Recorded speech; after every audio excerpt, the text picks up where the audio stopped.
So, magluto tayo ng ampalaya. Ito ang ulam sa hapunan. Bali, lalagyan na lang natin ng isang itlog. Okay na siya. Simpleng ulam, pero masarap. Ito ng itlog. Ayan.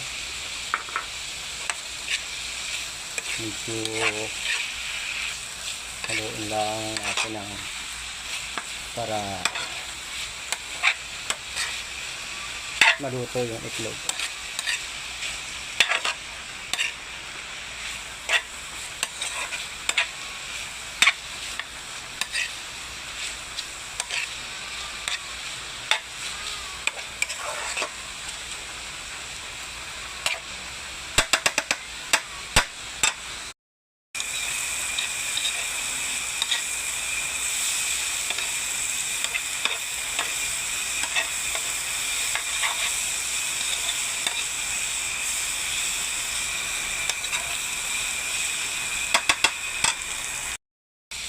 So, magluto tayo ng ampalaya. Ito ang ulam sa hapunan.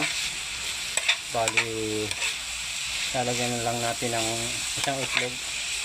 Okay na siya. Simpleng ulam, pero masarap.